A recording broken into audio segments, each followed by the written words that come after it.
अस्सलाम वालेकुम क्लास। आज हम साइकोलॉजी के लेक्चर में पढ़ेंगे मेमोरी के बारे में। ठीक है, तो मेमोरी में हम ये पढ़ेंगे कि बेसिकली हम जो अपनी डेली लाइफ में जो इंटरेक्शंस करते हैं, हम जिन चीज़ों को देखते हैं, कुछ लोगों से हम मिलते हैं, कुछ हम काम करते हैं, ठीक है, कुछ हम इंटरेक्शंस करते हैं लोगों के साथ, हम कुछ चीज़ें जो है वो खुद कर रहे होते हैं, कुछ चीज़ें हम किसी के इन्फ्लुएंस में आके कर रहे होते हैं, तो हमारा माइंड उनको अपनी मेमोरी में किस तरह से स्टोर कर रहा होता है। जो हम डेली लाइफ वर्क कर रहे होते हैं, हमारा माइंड उन चीज़ों को किस तरह याद रख रहा होता है, किस तरह स्टोर करता है, हम अपने उस माइंड के स्टोर से चीज़ों को कैसे लेके आते हैं, किस तरह रिकॉल करते हैं, किस तरह हम चीज़ों को पहचानते हैं, रिकग्नाइज करते हैं, ये सब हम पढ़ेंगे मेमोरी में। ठीक है, तो सबसे पहले हम मेमोरी की डेफिनेशन के बारे में पढ़ लेते हैं। मेमोरी हमारे पास एक मेंटल हमारी एक कैपेसिटी होती है, ठीक है जी, जो क्या करती है, जो स्टोर करती है, रिकॉल करती है और रिकॉग्नाइज करती है। किसको? इवेंट्स को। वो इवेंट्स क्या होते हैं?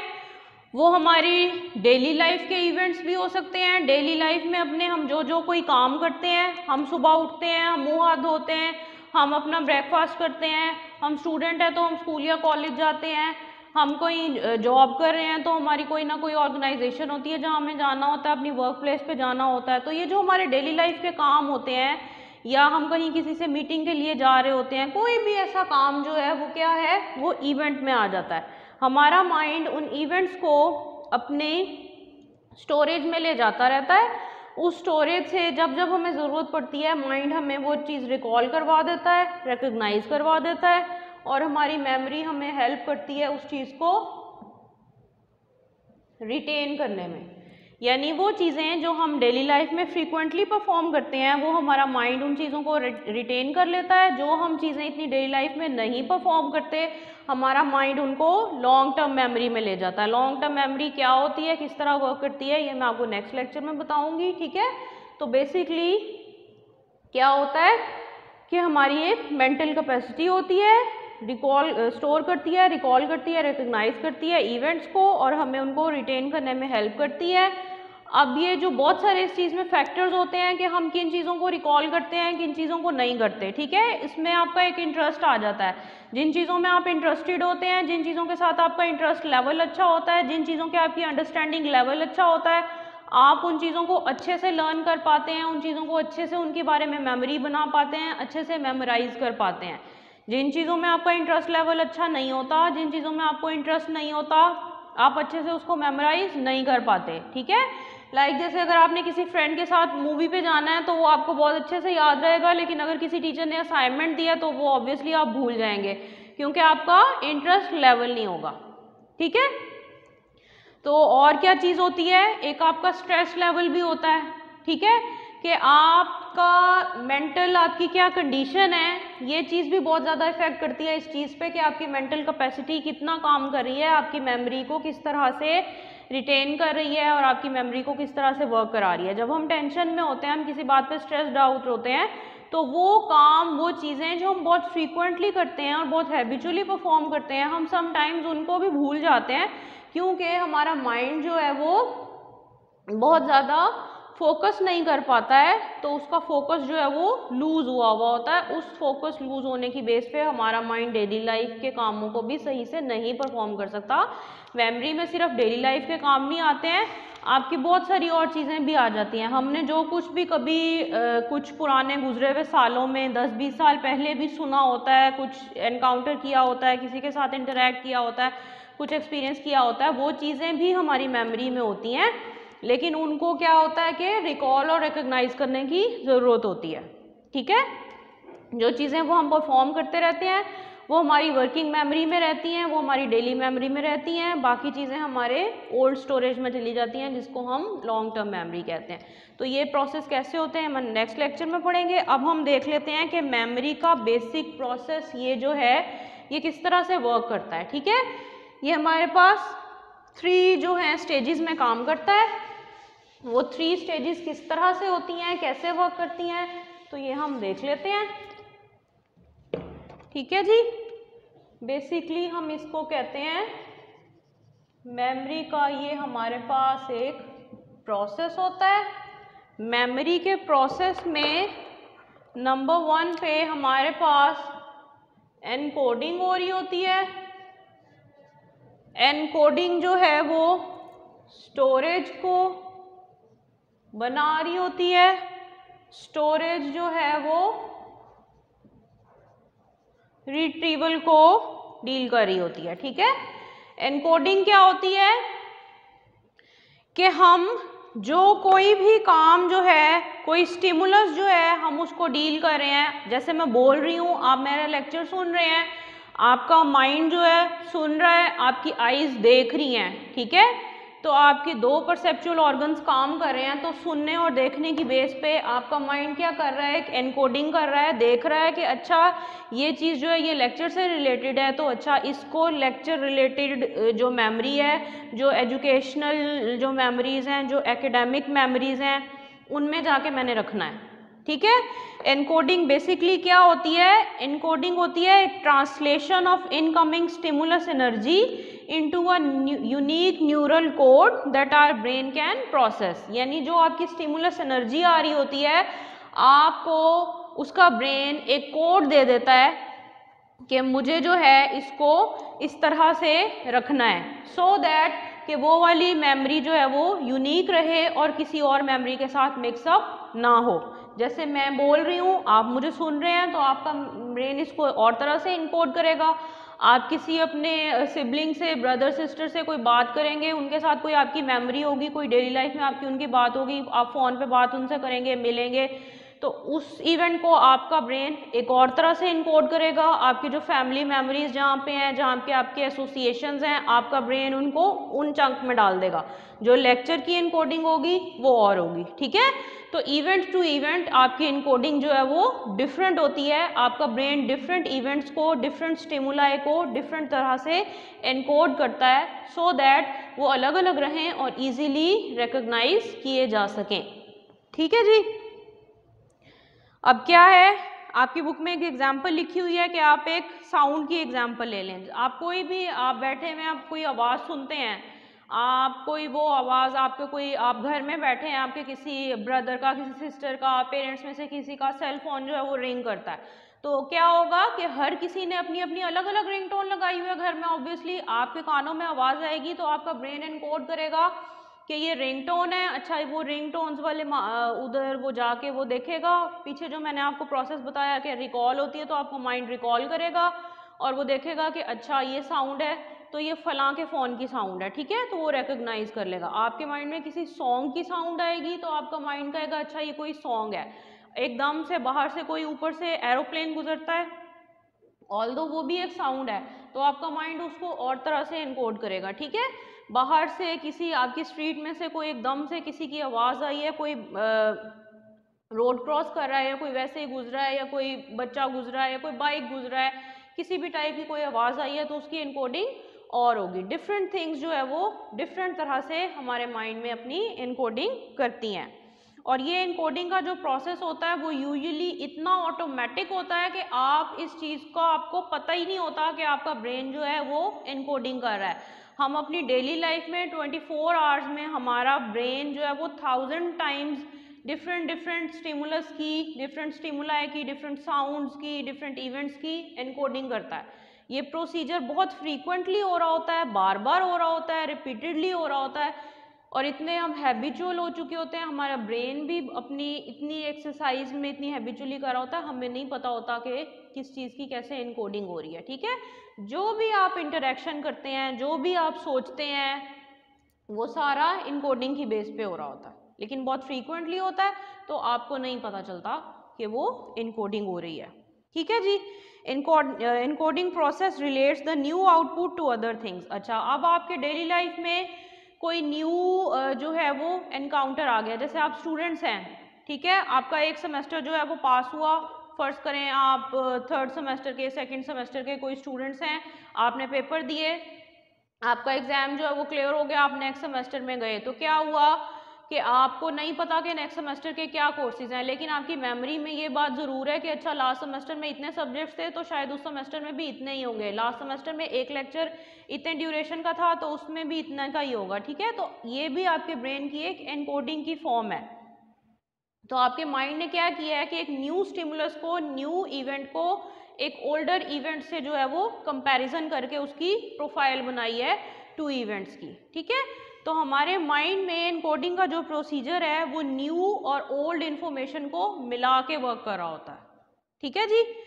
उसके बाद हम बात कर लेते हैं स्टोरेज की। स्टोरेज का प्रोसेस क्या होता है कि स्टोरेज एक रिटेंशन प्रोसेस होता है एनकोडिंग मटेरियल का। अब आपके माइंड ने एनकोड कर लिया, चीज़ों को एक कोड दे दिया, चीज़ों को जाके देख लिया कि कौन सा इवेंट किस तरह का है, तो अब उसने जाहिर है स्टोर करना है।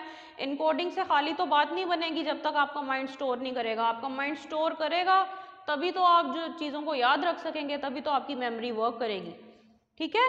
अब स्टोरेज आपकी किस तरह से होती है ये डिपेंड करता है जिन चीज़ों को आप बहुत ज़्यादा डेली लाइफ में परफॉर्म करते हैं, जिन चीज़ों से आप बहुत ज़्यादा इंटरेक्ट करते हैं, जिन चीज़ों में आप बहुत ज़्यादा इंटरेस्टेड होते हैं, जो आपका माइंड बहुत फ्रीक्वेंटली परफॉर्म करता है, वो उन चीज़ों को वो और तरह से स्टोर करता है, ठीक है। वो आपकी वर्किंग मेमोरी में, जो आपकी डेली लाइफ में मेमोरी काम कर रही होती है, जो आपकी शॉर्ट टर्म मेमोरी काम कर रही होती है, उसमें रखता है। जिन चीज़ों को आप फ्रीक्वेंटली परफॉर्म नहीं करते वो आपकी लॉन्ग टर्म मेमोरी में चली जाती हैं। लॉन्ग टर्म मेमोरी की आपकी स्टोरेज भी ज़्यादा होती है, ठीक है।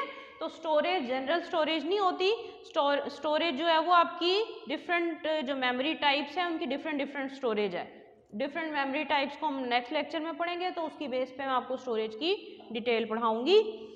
अभी बस आप इतना समझ लें कि एनकोडेड जो आपकी इंफॉर्मेशन होती है वो लॉस्ट हो जाएगी जब तक कि आप उसको ऑलरेडी स्टोर्ड इंफॉर्मेशन की बेस पे स्टोर नहीं करेंगे, ठीक है। जैसे सुबह के टाइम हम उठते हैं, हम क्या करते हैं, हम वॉशरूम जाते हैं, हम हाथ मुंह धोते हैं, हम ब्रश करते हैं, तो क्या होता है हमारी मेमोरी में ये चीज़ स्टोर हुई होती है कि कल भी मैं उठा था तो मैंने यही किया था, ये कल भी मैं उठी थी तो मैंने यही किया था, परसों भी यही किया था, मतलब ये डेली लाइफ का काम है, ठीक है। तो ये आपके माइंड में ज़्यादा अच्छे से स्टोर हुआ होगा। कोई चीज़ बहुत साल पहले हुई थी, जैसे आपके बचपन का कोई इवेंट है, ठीक है, आपसे कोई पूछता है कि आप क्या आप बचपन में शरारती थे, आप कहते हैं जी हाँ जी हम शरारती थे। तो अच्छा, फिर आपको कोई कहता है कि आप अपने बचपन का कोई इवेंट रिलेट करें, तो आपको कुछ सेकंड्स लग जाएंगे इस चीज़ को रिकॉल करने में। क्यों? क्योंकि वो जो आपकी ओल्डर स्टोरेज में ये मेमोरी पड़ी हुई है, डेली लाइफ की स्टोरेज में नहीं है। जबकि ब्रश करना जो था, जो मैंने इससे पहले बात की, वो आपकी डेली लाइफ का काम है, तो वो आपकी वर्किंग मेमोरी में स्टोर हुआ है, ठीक है। अच्छा, हमारा माइंड जो है वो एक लाइब्रेरी के तौर पे काम करता है चीज़ों को स्टोर करने में। जैसे आप लाइब्रेरी में देखते हैं, आप किसी भी लाइब्रेरी में जाते हैं, आपको इंटरनेट पे आजकल ई लाइब्रेरीज भी होती हैं, या किसी इंस्टीट्यूट में कहीं भी आप जाते हैं लाइब्रेरी होती है, उसमें डिफरेंट सब्जेक्ट्स के अलग अलग ऑर्गेनाइज्ड रैक्स होते हैं, ठीक है। हर सब्जेक्ट में आगे से और सब फील्ड्स होती हैं, हर सब्जेक्ट की, हर फील्ड की अलग अलग बुक्स पड़ी होती हैं। Just like a memory, your brain has different compartments जिसमें वो डिफरेंट तरह की स्टोरेजेस करता है, ठीक है। आपके फ्रेंड्स के साथ आपकी क्या मेमोरीज हैं, उनकी स्टोरेज कहीं और है, ठीक है, वो और तरह से स्टोर हुई है। आपकी एकेडमिक्स की क्या मेमोरीज हैं, आप किस तरह पढ़ते हैं, आप क्या करते हैं, आप क्या ग्रेड्स लेते हैं, वो और तरह की आपकी मेमोरीज हैं। आपके सिबलिंग्स के साथ, पेरेंट्स के साथ, घर वालों के साथ आपके क्या रिलेशन है, वो मेमोरी और तरह की है, वो और तरह से स्टोर हुई है, ठीक है। आप किसी न्यू पर्सन से मिलते हैं, किसी स्ट्रेंजर से मिलते हैं, तो वो और तरह से स्टोर होगी। तो आपके ब्रेन के जो स्टोरेज फॉर्म है वो एक लाइब्रेरी है, जस्ट लाइक अ लाइब्रेरी वो परफॉर्म करता है, ठीक है। उसके बाद हमारा प्रोसेस आ जाता है रिट्रीवल का। रिट्रीवल क्या होता है कि जब हम इनकोड कर लिया, स्टोर कर लिया इंफॉर्मेशन को, तो क्या करेंगे कि हमारे इंफॉर्मेशन को, स्टोर हुई हुई इंफॉर्मेशन को कभी ना कभी याद करने की ज़रूरत होगी, ठीक है। अब हर वक्त हर बात तो आपको याद नहीं रहती, आपके माइंड ने जो चीज़ स्टोर की हुई है, आपका माइंड जैसे एक लाइब्रेरी है, तो आपको हर वक्त तो नहीं पता होता कि लाइब्रेरी में कौन सी बुक कहाँ पे पड़ी हुई है। तो आपको भी समटाइम्स एग्जैक्टली नहीं पता होता हर वक्त कि मेरी मेमोरी में कौन सी चीज़ क्या है। तो आपके जो डेली लाइफ के इवेंट्स हो रहे होते हैं, आपका ब्रेन उनको रिट्रीव करता है। रिट्रीव क्या करता है कि रिट्रीवल का ये प्रोसीजर होता है कि आपको इंफॉर्मेशन जो आपने स्टोर की हुई है उसको आपको कॉन्शियस एक्टिविटी में लाना है, अपनी डेली लाइफ परफॉर्मेंस में लाना है। ठीक है, जैसे आप किसी पर्सन से मिले हैं, आपको वो थोड़ा सा न्यू लगा है, लेकिन आपको समझ नहीं आई, आपको लगा है कि शायद ये पर्सन जो है वो मेरे लिए न्यू है, मेरा इससे फर्स्ट टाइम इंटरेक्शन है, लेकिन आपका ब्रेन कहीं ना कहीं आपको कह रहा है कि ये जो फेस है थोड़ा सा फैमिलियर है और ये पर्सन की जो वॉइस है, इसके बोलने का स्टाइल है भी थोड़ा सा फैमिलियर है। तो आप क्या करेंगे, अपनी स्टोरेज में से उस मेमोरी को रिट्रीव करेंगे, कॉन्शियस एक्टिविटी में लाएंगे। आपका ब्रेन आपको बताएगा कि हाँ ये पर्सन तो मैं इससे इस टाइम मिला था और हमारी ये बात हुई थी, तो अच्छा ये पर्सन वो है। ठीक है जी, तो इस तरह से हमारी रिट्रीवल का प्रोसीजर काम करता है। Retrieving stored information is usually so fast and effortless. अच्छा, ये प्रोसीजर जो है वो बहुत एफर्टलेसली हो रहा होता है, इतना कि आपको पता भी नहीं चलता। हम अपनी डेली लाइफ में कई चीज़ों को रिट्रीव करते हैं और बहुत फ्रीक्वेंटली करते हैं, तो हमें एग्जैक्टली कॉन्शियसली इस चीज़ का पता नहीं होता। ठीक है, हमारा माइंड बहुत हैबिचुअली ये बिहेवियर परफॉर्म कर रहा होता है। ये हमारे पास थर्ड स्टेज है। इसमें आगे से फर्दर 2-3 चीज़ें और भी हो रही होती हैं। रिट्रीवल में क्या हो रहा होता है, रिकॉल हो रहा होता है, रिकॉग्निशन हो रही होती है और रिकंस्ट्रक्शन हो रही होती है, और हमारे पास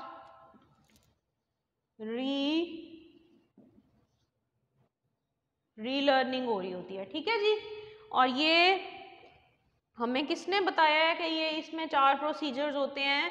ये हमें बताया है एबिंगस ने।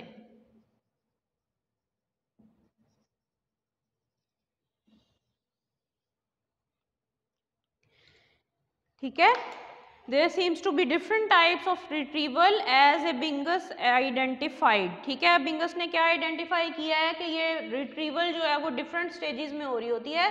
सबसे पहले रिकॉल होता है। रिकॉल क्या होता है?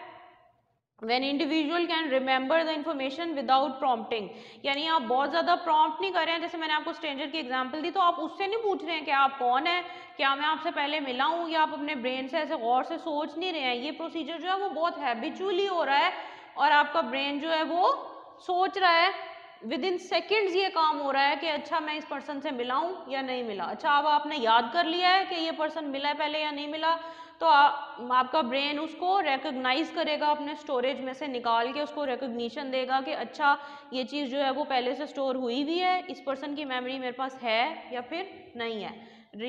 रिकॉग्निशन हो जाएगी तो रिकंस्ट्रक्शन होगी। रिकंस्ट्रक्शन किस तरह से होगी कि आपका ब्रेन आपको बताएगा कि जो रिकॉल हुई थी उसकी बेस पे मुझे रिकंस्ट्रक्ट करके कोई न्यू मेमोरी बनानी है, ये इवेंट मेरे पास पहले से था या नहीं था, मुझे इस चीज़ को किस तरह से रिकंस्ट्रक्ट करना है, रिकंस्ट्रक्ट करके मुझे ऑलरेडी स्टोर्ड इन्फॉर्मेशन में लेके जाना है या किसी न्यू चंक ऑफ इन्फॉर्मेशन में मुझे इसको डालना है। ठीक है, रीलर्निंग की बेस पे क्या होता है कि आपको सेकेंड टाइम या थर्ड टाइम कोई चीज़ कर रहे हैं तो आपका ब्रेन उस चीज़ को रीलर्न करता है, दोबारा से उस चीज़ को मेमोराइज करता है, उसको लर्न कर लेता है और दोबारा से वापस रिट्रीवल में से निकाल के स्टोरेज में डाल लेता है। क्योंकि अल्टीमेटली आपका हर एक्सपीरियंस, आपका हर इवेंट, हर काम जो है वो स्टोरेज में जाके फिक्स हो रहा है। स्टोरेज बॉक्स से ही आप जो है वो रिट्रीव कर रहे हैं, आप कोई डायरेक्ट इनकोडिंग के बाद रिट्रीव नहीं कर रहे हैं या एकदम से रिट्रीव नहीं कर रहे हैं। ठीक है, रिट्रीवल का वर्क जो है वो आपकी स्टोरेज पे डिपेंड कर रहा है। तो रीलर्निंग करके आप वापस स्टोरेज में चले जाएंगे। ठीक हो गया। अच्छा, another way of looking at retrieval is to look at what happens when it fails। यानी समटाइम्स आपकी रिट्रीवल फेल भी हो जाती है। समटाइम्स जैसे आप कुछ याद करने लगते हैं, आप किसी पर्सन से मिलते हैं, आपको लगता है कि हम इससे शायद पहले भी मिले हैं, लेकिन आप बहुत ज़्यादा रिट्रीव करने की कोशिश करते हैं, बहुत ज़्यादा याद करने की कोशिश करते हैं, आपको समझ नहीं आती कि आपने उसको कहाँ देखा है, तो यानी आप फेल हो गए हैं एक तरह से रिट्रीव करने में। समटाइम्स आप पेपर में बैठे होते हैं, आपने याद किया होता है, लेकिन आपको याद आ नहीं रहा होता एग्जैक्टली, तो आप क्या हुए हैं, आप फेल हो गए हैं। तो आज समटाइम्स आप रिट्रीव करने में फेल भी हो जाते हैं। आप रिट्रीव करने में क्यों फेल हो जाते हैं, क्यों फॉरगेट कर जाते हैं, उसकी कोई भी एक्सप्लेनेशन हो सकती है, उसकी कोई इम्प्लिसिट एक्सप्लेनेशन हो सकती है। इम्प्लिसिट एक्सप्लेनेशन क्या हो सकती है उसकी, इसकी बहुत सारी हमारे पास थेरीज हैं, ठीक है, बहुत सारी हमारे पास रीजंस हैं। ये मैं आपको अलग से एक लेक्चर में पढ़ाऊंगी कि फॉरगेटिंग क्या होती है, रिट्रीवल का प्रोसेस नहीं हो रहा होता तो क्यों नहीं हो रहा होता, ठीक है। देयर इज अ कंटिन्यूइंग, अच्छा अब हमने क्या कर लिया कि हमने पढ़ लिया एनकोडिंग क्या होती है, स्टोरेज क्या होती है, रिट्रीवल क्या होती है। तो अब हम क्या कह सकते हैं कि ये तीनों ही स्टेजेस हमारे पास बहुत इंपॉर्टेंट हैं इस सारे प्रोसीजर की। हम ये नहीं कह सकते कि सबसे ज़्यादा इंपॉर्टेंट एनकोडिंग है, या सबसे ज़्यादा इंपॉर्टेंट स्टोरेज है, या सबसे ज़्यादा इंपॉर्टेंट रिट्रीवल है, ठीक है। ये प्रोसेस होगा तब जब तीनों एक्टिवली काम करेंगी। तो मेमोरी प्रोसेस जो है वो एक इंटरप्ले है एनकोडिंग, स्टोरेज और रिट्रीवल के दरमियान, और तीनों जो चीज़ें हैं, तीनों जो प्रोसेसेस हैं, जो तीनों लेवल्स हैं स्टोरेज के प्रोसेस के, वो अपनी जगह इम्पॉर्टेंट हैं। यू नेवर कैन से कि ये चीज़ इम्पॉर्टेंट है और ये चीज़ अनइम्पॉर्टेंट है, ठीक है। और ये हमारे पास एक बहुत ज़्यादा कम्प्लेक्स प्रोसीजर है, लेकिन ये कम्प्लेक्स प्रोसीजर हम इतना हैबिचुअली कर रहे होते हैं, इतना फ्रीक्वेंट हो चुका होता है हमारा ब्रेन इसको करने में, कि हमें पता नहीं चल रहा होता कि हम अपनी डेली लाइफ में कितनी दफ़ा इनकोड कर रहे होते हैं, बार बार कितनी दफ़ा स्टोर कर रहे होते हैं, कितनी दफ़ा जो है वो रिट्रीव कर रहे होते हैं, ठीक है जी। तो ये था हमारा आज का लेक्चर। इसमें पढ़ा हमने मेमोरी की डेफिनेशन के बारे में, और हमने मेमोरी के प्रोसेस के बारे में पढ़ा। नेक्स्ट टाइम हम पढ़ेंगे मेमोरी के टाइप्स के बारे में, वन बाय वन हम उनको डिस्कस करेंगे, उनकी फर्दर और टाइप्स के बारे में पढ़ेंगे, ठीक है। थैंक यू, अल्लाह हाफिज़।